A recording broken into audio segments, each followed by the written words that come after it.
Paz do Senhor, boa noite, queridos irmãos.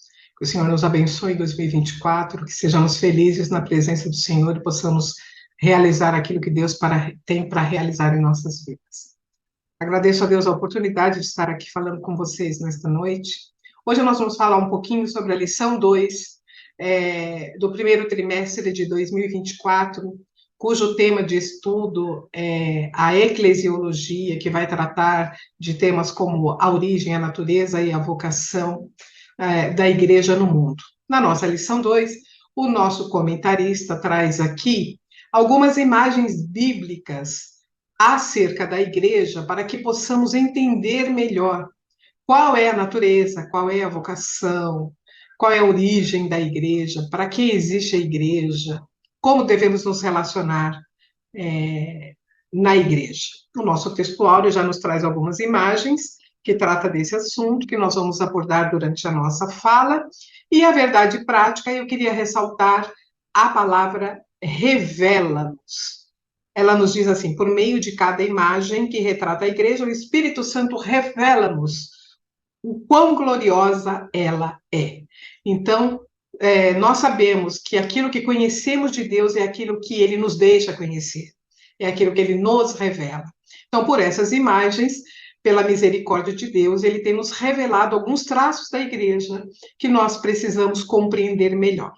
Então, começando aqui já a nossa fala, vamos passar aqui pelos objetivos da lição, que nada mais é do que uma síntese do que a lição vai tratar, das imagens que descrevem o relacionamento da igreja com Cristo, as imagens que refletem a função da igreja, o seu papel, quais são os seus propósitos aqui na Terra, e as imagens da igreja como habitação, como morada de Deus. Então, começando já aqui, eu queria introduzir falando um pouquinho o que é imagem. Então, vamos lembrar um pouquinho, não que os irmãos não saibam, mas é importante a gente lembrar qual é o foco. O foco da imagem que nós vamos tratar aqui na nossa lição são imagens literárias acerca da igreja. Por que eu estou chamando de imagens literárias? Porque são imagens que vão ser construídas por meio de palavras. Então, vamos construir representações mentais, representações figurativas e visuais por meio de palavras, observando o quê? Em que a igreja se parece ou que traços de semelhanças ela tem com a imagem que vai ser estudada nessa lição. Então, para que a gente entenda melhor, o que é essa construção da imagem? A imagem é um conteúdo conhecido que vai nos fazer acessar, que vai nos fazer a travessia para um conteúdo que a gente desconhece, que é novo ou que conhecemos pouco.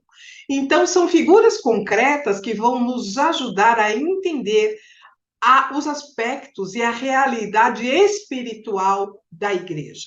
Então, vamos passar aqui a entender, durante a nossa apresentação, que imagens são essas que são construídas. Três principais: a metáfora e a comparação, por meio de um processo, de um recurso de linguagem chamada analogia, que é o recurso que faz a relação de semelhança entre um objeto e outro objeto.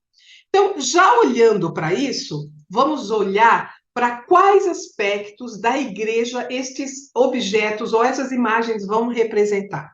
Então, são três campos. O campo do relacionamento de Cristo, de Deus com a igreja, que é como as pessoas se envolvem, como elas convivem, como elas devem se tratar.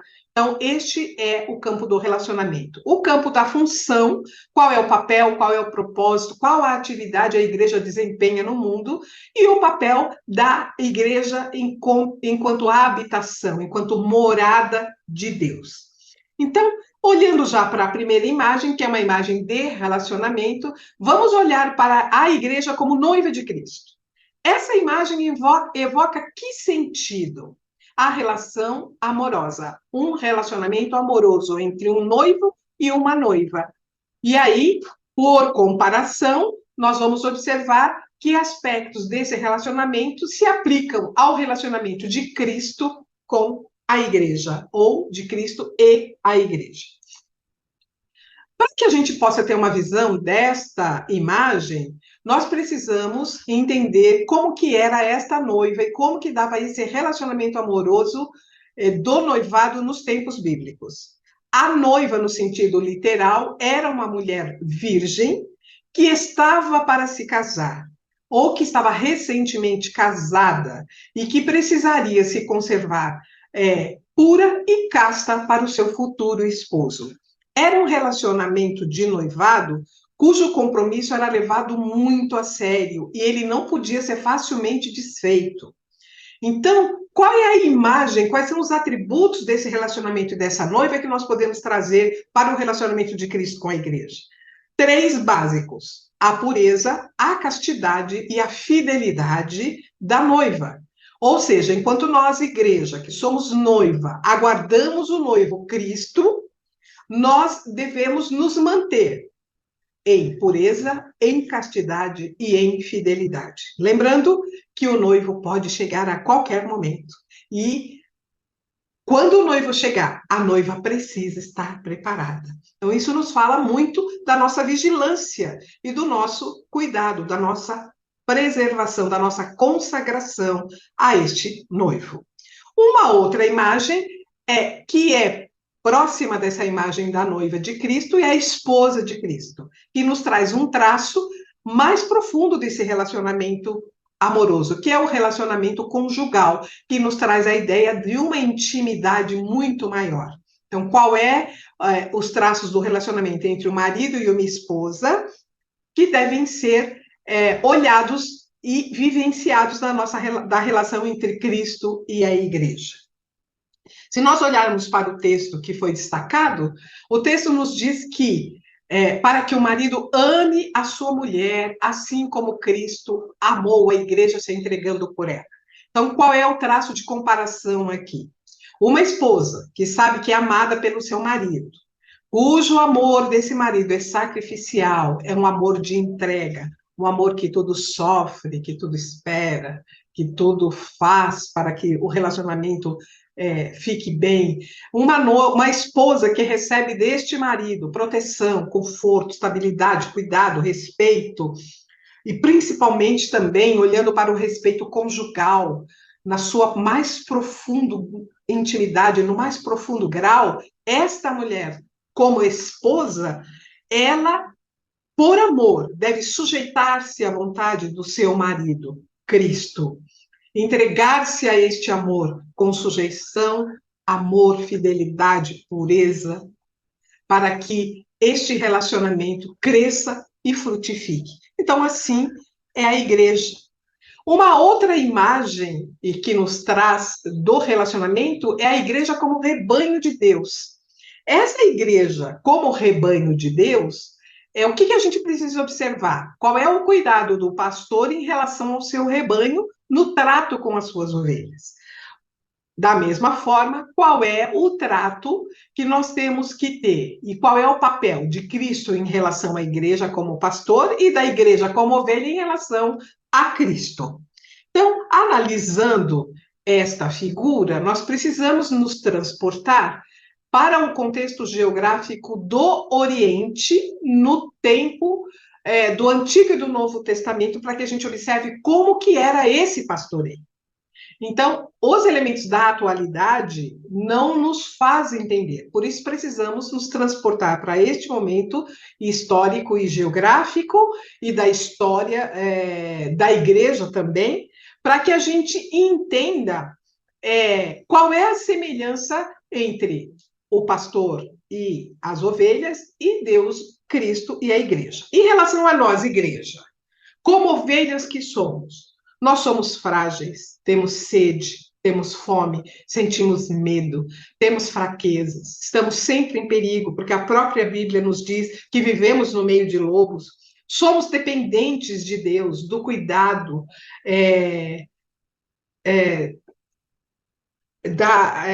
do suporte que Deus nos dá, nos guiando, nos mostrando, nos conduzindo o caminho.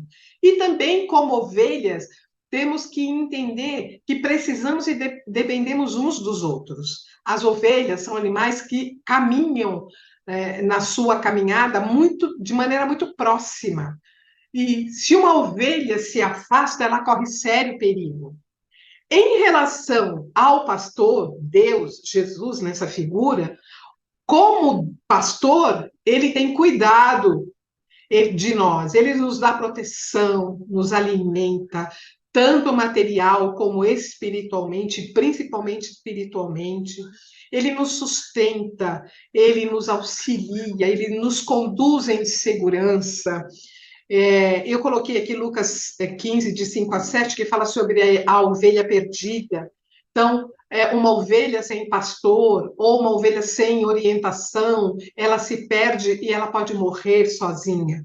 Então, precisamos observar que, enquanto ovelhas, que somos frágeis, humanos, nós dependemos de Deus para a nossa subsistência física e espiritual. Então, essas imagens que nos mostram do relacionamento, elas são muito importantes. Mas também precisamos saber, olhando para as imagens que falam sobre a função da igreja, nós precisamos entender qual é o papel da igreja. Por que Deus tem um relacionamento tão íntimo conosco e nos cuida tanto? Porque nós temos uma função na obra de Deus. E aí, as imagens que a lição nos traz, ela nos diz que somos geração eleita, sacerdócio real, nação santa e povo adquirido. Como que essa imagem ela é construída? Ela é construída em conexão com o texto de Êxodo 19, 5 e 6. Olhando para Êxodo 19, 5 e 6, o que a gente pode observar desta figura? Se a figura nos diz que nós somos uma geração eleita, quer dizer que nós somos uma nação escolhida, uma nação da qual Deus tem preferência. No Antigo Pacto, quem ocupava esse lugar? O povo de Israel, um grupo étnico que era chamado de povo exclusivo de Deus. Estas pessoas, elas eram eleitas e foram eleitas por Deus para ocupar esse espaço. No Novo Pacto, Deus escolheu também pessoas, mas não de um grupo étnico. A eleição foi de uma forma diferente. Foram escolhidas por Deus pessoas de todas as raças, de todas as tribos, de todas as línguas, para constituir a sua igreja. Qual é o elemento que une, então, esse povo como uma nação ou como uma geração eleita? O fato de todos serem comprados pelo sangue de Jesus lá no Calvário, de terem alcançado a salvação de Cristo. É isso que faz com que no novo pacto a igreja que congrega tanto judeus como gentios seja essa geração eleita. Lá no texto da lição, ele nos traz um pequeno trecho que eu acho interessante a gente ler aqui juntos. Diz assim: o Novo Testamento mostra que em Cristo, tanto judeus quanto gentios fazem parte de uma só geração, ou raça, por causa do que eles têm em comum. E aí eu acrescentei aqui um grifo meu, a salvação. Então, somos eleitos pela salvação em Cristo. Fomos escolhidos primeiro, sendo nós ainda pecadores. E o quão importante é isso, não é, queridos irmãos?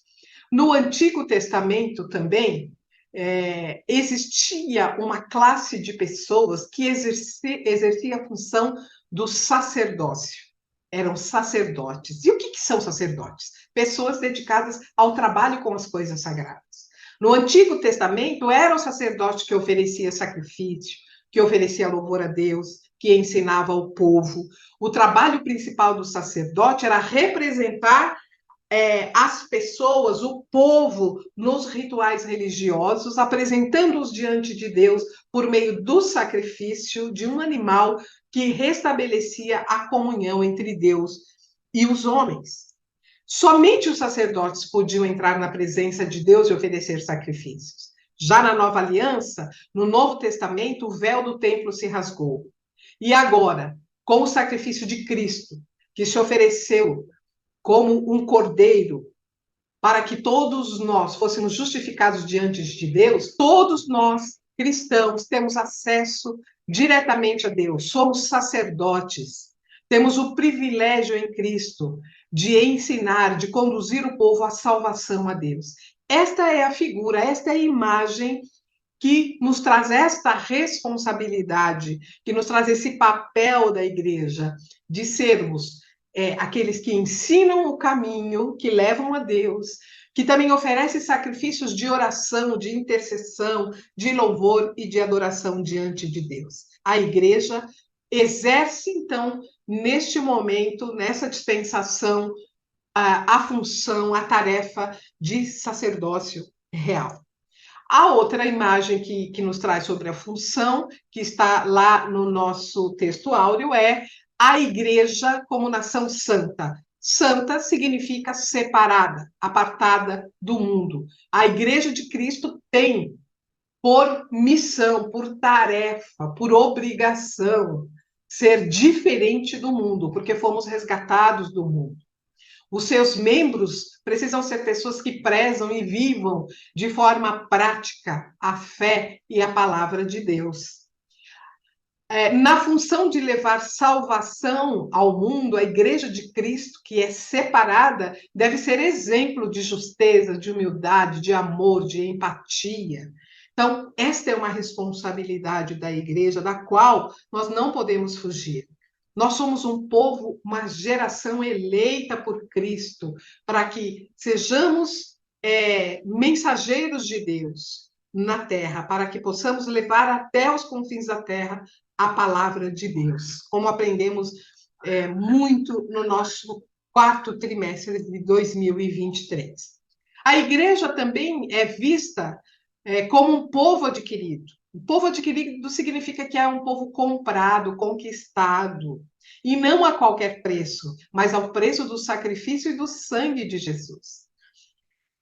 Paulo, em Efésios 2, de 1 a 10, ele fala que pela graça nós somos salvos.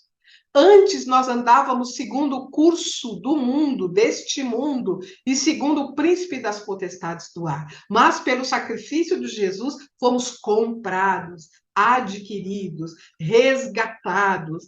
Então, irmãos, olha que grandeza que é quando nós sabemos que Cristo nos resgatou das trevas para a sua maravilhosa luz. Então, não podemos, essas imagens são fortes e são importantes para que a gente saiba de fato qual é o nosso papel.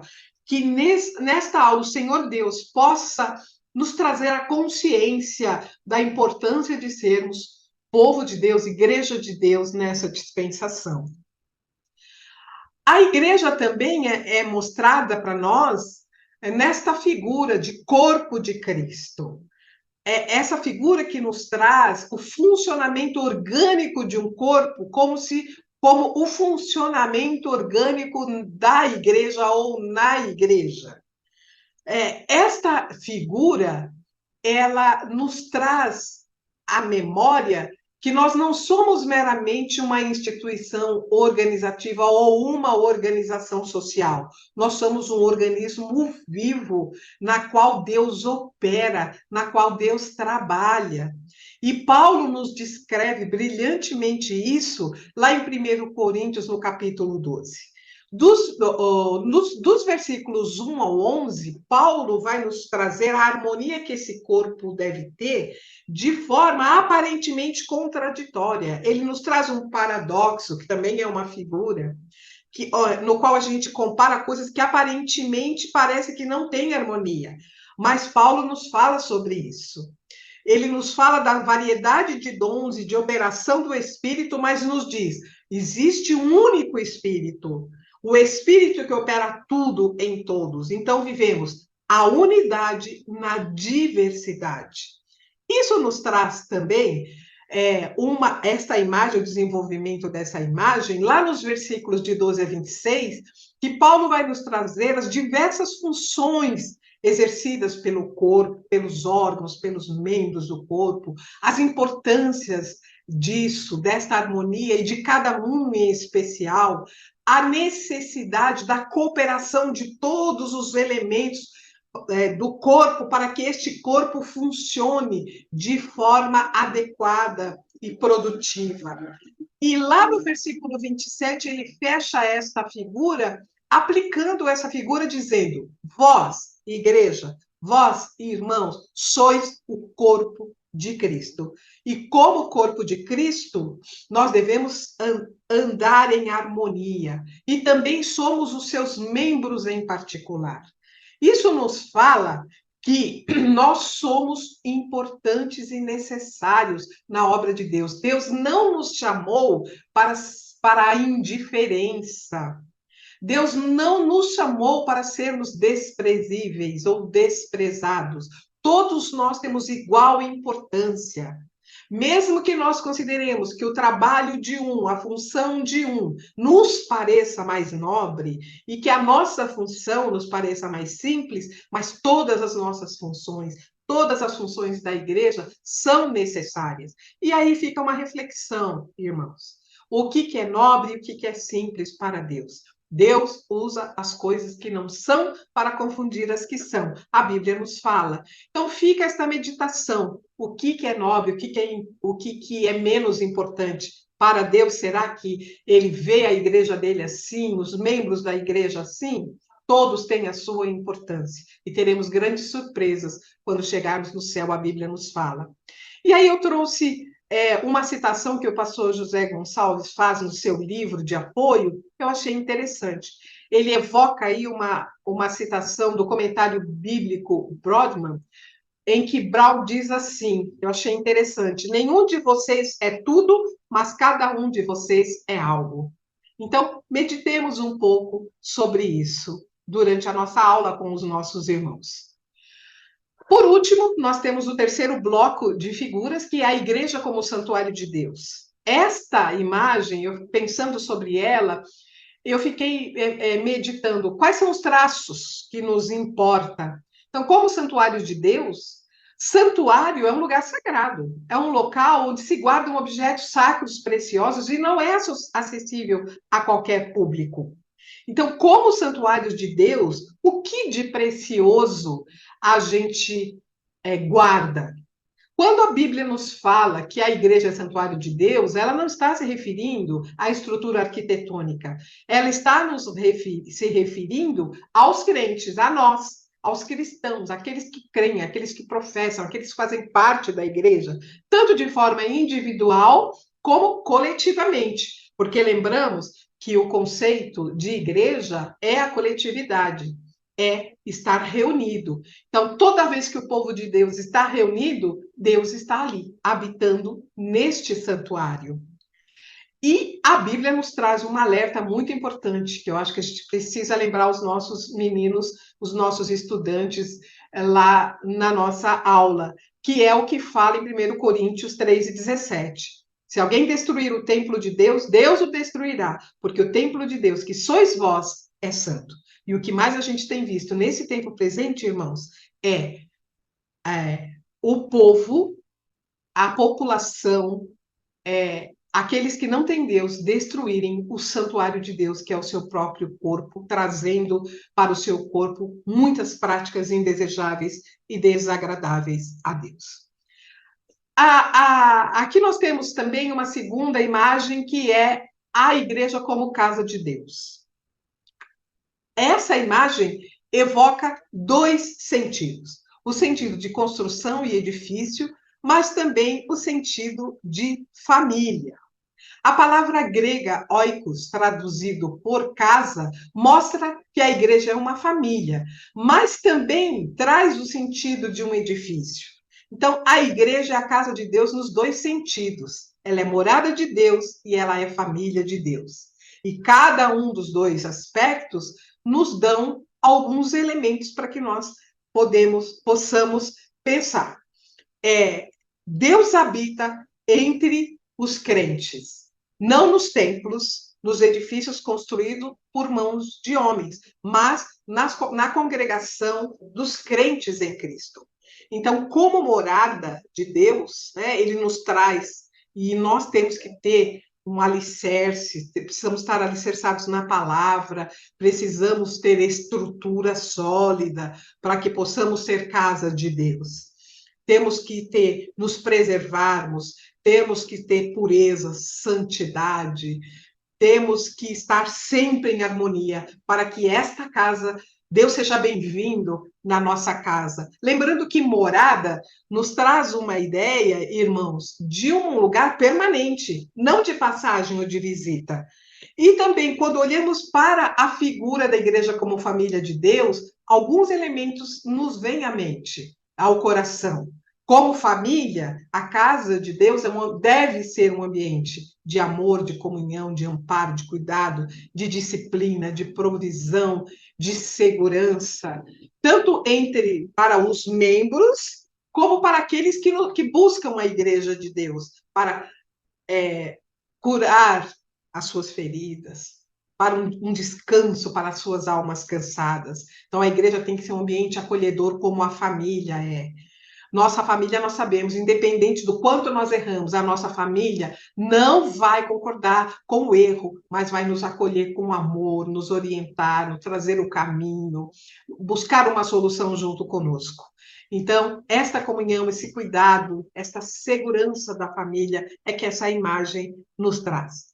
Olha quanta coisa maravilhosa que nós vimos durante essa nossa conversa aqui, que representa a Igreja de Deus por meio dessas imagens. Precisamos nos conscientizar, irmãos, que esta aula seja um espaço para isso, para que a gente perceba o privilégio de fazermos partes e de sermos Igreja de Cristo.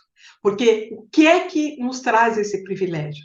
Se nós nos mantivermos como noiva, como esposa, como corpo, se nós formos santuário, habitação de Deus, entendermos que somos uma geração eleita, que devemos praticar o sacerdócio, que somos um povo adquirido, uma nação santa, nós podemos sentir o quê? O que é esse privilégio? Nós podemos sentir a presença de Deus em nós e no nosso meio. E é isso que é um privilégio.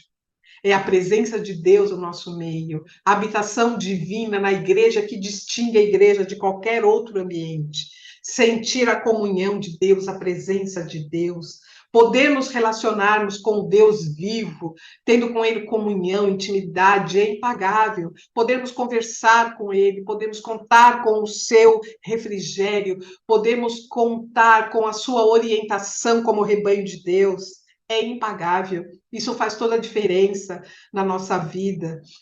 Poder participar do plano de Deus, esse plano maravilhoso de salvação e representar o reino de Deus na terra é por demais glorioso. É uma bênção tal que a gente não pode medir. E por último, mas não menos importante, né, sendo vasos de barro, nós temos em nós um tesouro inestimável, um tesouro valiosíssimo, que é o Espírito Santo de Deus, do qual nós somos templo e morada. Isto é um privilégio, porque Deus nos amou antes, Deus nos escolheu antes, de nada nós somos merecedores, mas pela graça, pela misericórdia, pela bondade de Deus, fazemos parte desse grupo que vai morar com o Senhor no céu. Então, meus irmãos, que a nossa aula traga isso muito forte para os irmãos que vão nos ouvir, que nós possamos passar essa mensagem de Deus para eles, para que eles entendam este privilégio, esta bênção gloriosa que é fazer parte da Igreja de Cristo. Amém? Que o Senhor nos abençoe, que eu possa ter contribuído de alguma forma para evocar no coração e na mente de vocês alguns pontos que possam auxiliá-los a desenvolver a segunda aula no domingo, no dia 14. Que Deus em Cristo nos abençoe, né? Que possamos ser vigilantes. Eu espero no Senhor que nós possamos permanecer firmes e vigilantes e que, por mais que nós enfrentemos dificuldades, nós nunca nos esqueçamos que somos santuário de Deus, morada de Deus, que nós somos a noiva de Cristo, e todas essas imagens que nós discutimos hoje. E principalmente, que em nome de tudo isso, nós possamos estar preparados para a volta do Senhor. E aí eu deixo aqui Apocalipse 3, 11, 12b, que diz: eis que venho sem demora. Aí vem o noivo, irmãos. Irmãs, aí vem o noivo. Guardemos o que tem, guarda o que tem, para que ninguém tome a tua coroa. Ao que vencer, eu o farei coluna no templo do meu Deus, e dele nunca sairá. Que o Espírito Santo de Deus nos conserve assim e possamos nos encontrar com Cristo no céu para o casamento de Cristo com a igreja. Amém? Que o Senhor nos abençoe e nos dê da sua graça em nome de Jesus. Amém?